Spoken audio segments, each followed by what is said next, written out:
नमस्कार साथियों, दिव्य ज्ञान के YouTube चैनल में आपका स्वागत है। मेरा नाम है गिरीश मिश्रा।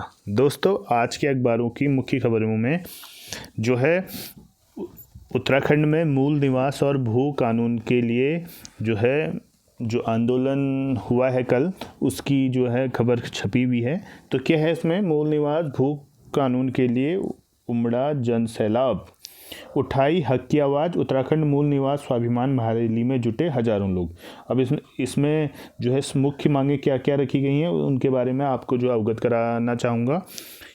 पहली जो है इस आंदोलन की मुख्य मांग यह है कि मूल निवास सशक्त भू कानून बनाया जाए, शहरी क्षेत्र में 250 मीटर भूमि खरीदने की सीमा लागू हो, गाँवों में भूमि बिक्री पर रोक लगे। ये सबसे बड़ी बात है कि क्योंकि गांव के गांव खाली हो रहे हैं और जो है अन्य जो है बाहरी लोग वहाँ जो है ज़्यादा से ज़्यादा ज़मीन लेने की कोशिश कर रहे हैं, जिससे कि यहाँ की डेमोग्राफी चेंज होने का खतरा बना हुआ है। इसी प्रकार गैर कृषक की ओर से कृषि भूमि खरीदने पर रोक लगे, पर्वतीय क्षेत्र में गैर प्रवृत्ति मूल वालों के भूमि खरीदने पर भी रोक लगे।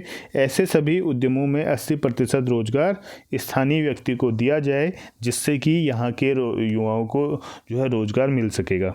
इसी प्रकार राज्य गठन के बाद से वर्तमान तिथि तक सरकार की ओर से विभिन्न व्यक्तियों, संस्थाओं, कंपनियों आदि को दान या लीज पर दी गई भूमि का ब्यौरा सार्वजनिक किया जाए और साथ में प्रदेश में विशेषकर पर्वतीय क्षेत्र में लगने वाले उद्यमों, परियोजनाओं में भूमि अधिग्रहण या खरीदने की अनिवार्यता है या भविष्य में होगी, उन सभी में स्थानीय निवासी का 25% और जिले के मूल निवासी का 25% हिस्सा सुनिश्चित किया जाए। तो दोस्तों, इस संबंध में जो है यहाँ पर जो है बहुत बड़ा ये आंदोलन हुआ था। लगभग हजारों की संख्या में यहाँ पर लोग आए थे। अब उन्होंने जो है अपनी मांग सरकार के सम्मुख रखी है और सरकार से भी सीएम ने इसमें जो है कमेटी बनाने का जो है यहाँ पर निर्णय किया हुआ है। तो देखते हैं कमेटी ही इस पर बनेगी या काम भी होगा, वो तो आने वाले समय में पता चलेगा। तो मेरा अनुरोध जो है राज्य के सभी जो है मूल निवासियों से है कि वे इसके लिए आगे आएं और अपने जो है हक के लिए, मूल निवास और भू कानून के लिए जो है इस आंदोलन में सभी लोग साथ देंगे, तभी ये आंदोलन सफल हो पाएगा और यहाँ उत्तराखंड राज्य को हम जो है इसकी डेमोग्राफिक चेंज होने से बचा पाएंगे। इसी प्रकार अगली खबर है, कुश्ती महासंघ की नई कार्यकारिणी, निलंबित अध्यक्ष के फैसले पर रोक लगी है।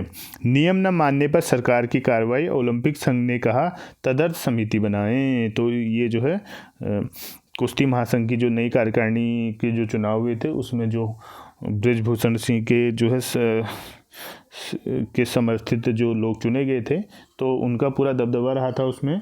तो सरकार ने दोबारा से इसे क्या कर लिया, निलंबित कर दी इस कार्यकारिणी को। तो देखते हैं इस पर आगे क्या होता है।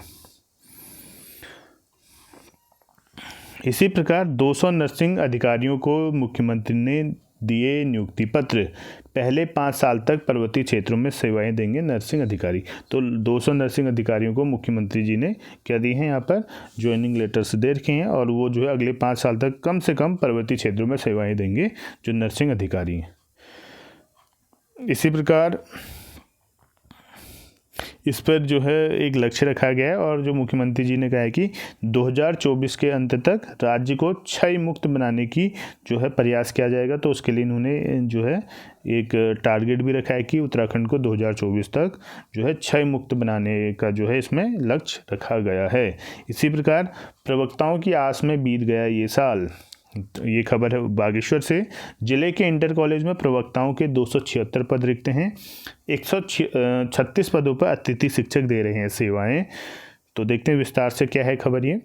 शिक्षा सत्र 2023-24 शिक्षकों की कमी के बीच गुजरने जा रहा है। जिले के सरकारी इंटर कॉलेजों में प्रवक्ताओं की भारी कमी है। प्रवक्ताओं के 276 पद रिक्त हैं।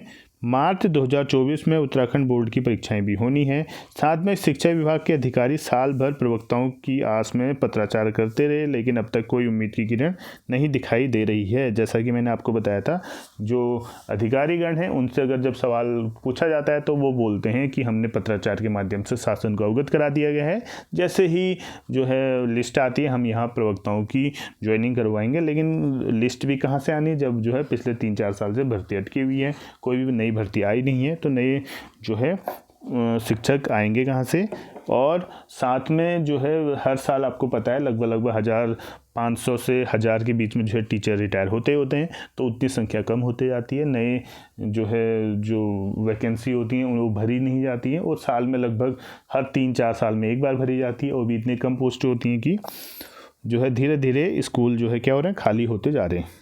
इसके साथ जिले के 61 राजकीय इंटर कॉलेज में प्रवक्ताओं के 533 पद सृजित हैं। इसके सापेक्ष मात्र 257 प्रवक्ता ही तैनात हैं। 136 पदों पर अतिथि शिक्षक तैनात हैं। 116 पदों पर कोई भी अभी तक तैनाती नहीं हुई है। जिन विद्यालयों में अतिथि शिक्षक भी तैनात नहीं हैं, उन विद्यालयों में LT के शिक्षकों के भरोसे ही जो है प्रवक्ता जो PG जो इंटर की क्लासें हैं वो चल रही हैं। जिले का शिक्षा महकमा रिक्तियों की पूर्ति के संबंध में लगातार विद्यालय शिक्षा महानिदेशालय को प्रस्ताव भेजता है, लेकिन नियुक्तियों की राह नहीं खुलती है। तो बहुत ही विकट समस्या देखने को मिल रही है।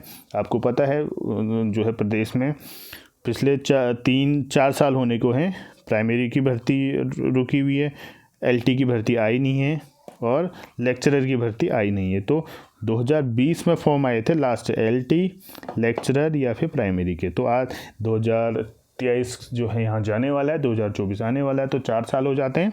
4 सालों में जो है कोई भी नई शिक्षक भर्ती प्रदेश में हुई नहीं है, तो प्रदेश की शिक्षा व्यवस्था जो है राम भरोसे हुई है।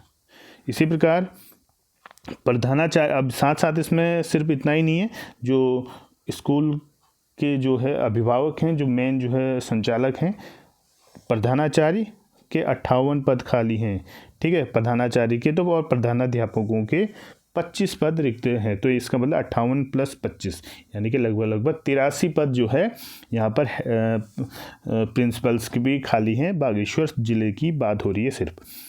जिले में प्रवक्ता, प्रधानाचार्य, प्रधानाध्यापकों की कमी है। जिले के 61 राजकीय इंटर कॉलेज में से मात्र 3 में स्थायी प्रधानाचार्य तैनात हैं। 58 सरकारी इंटर कॉलेज प्रभारियों के भरोसे चल रहे हैं। जिले के 32 राजकीय हाई स्कूल में से मात्र 7 में स्थायी प्रधानाध्यापक तैनात हैं। 25 हाई स्कूल प्रभारी के हवाले यहाँ पर चल रहे हैं। अब यहाँ पर GS सोन जो मुख्य जिलाधिकारी बागेश्वर हैं, वो क्या कह रहे हैं, वो कह रहे हैं कि शिक्षकों की कमी दूर करने के लगातार प्रयास किए जा रहे हैं। नई नियुक्ति होते ही प्रवक्ताओं के पद भरे जाएंगे। अब ये सिर्फ आश्वासन ही है, नई प्रवक्ताओं की तो अभी तक जो है पिछले 1.5-2 साल से बात हो रही है, आ तो नहीं रहे हैं। अब अभी फॉर्म ही नहीं आए हैं, तो कब इनकी जो है फॉर्म आएंगे, कब इनकी भर्ती होगी, कब ये जो है दोबारा से स्कूलों में तैनात होंगे, तो उसके लिए तो अभी बहुत लंबा समय आपको देखने को यहाँ पर मिल सकता है, अगर जल्द इस पर काम नहीं हुआ। क्योंकि इसके बाद आपको पता है फरवरी के बाद जो लोकसभा चुनाव की आचार संहिता लग जाएगी, और जैसे आचार संहिता लग जाएगी तो जब रिजल्ट आने तक, जून तक, तो उसके बाद इसमें कुछ काम होना नहीं है। तो अगर जून के बाद आती है भर्ती, तो ये मान के चलो पूरा साल उसमें लग जाना है। तो 2024 में तो यहाँ पर स्थिति और भी विकट होने वाली है जो है। ये सिर्फ बागेश्वर ज़िले की बात है, ऐसे ही 13 ज़िलों हैं। अब बाकी और ज़िलों की भी आप जो है अनुमान लगा सकते हैं। 276 पद सिर्फ छोटे से बागेश्वर डिस्ट्रिक्ट में हैं, तो जो बड़े डिस्ट्रिक्ट हैं वहाँ हाल क्या होगा जब बाकी आप सोच ही सकते हैं। इस प्रकार आज के मुख्य जो है न्यूज़ थी आज की। तो मिलते हैं इसी प्रकार से अपनी नई वीडियो के साथ, तब तक के लिए धन्यवाद। जय हिंद, जय भारत, जय उत्तराखंड।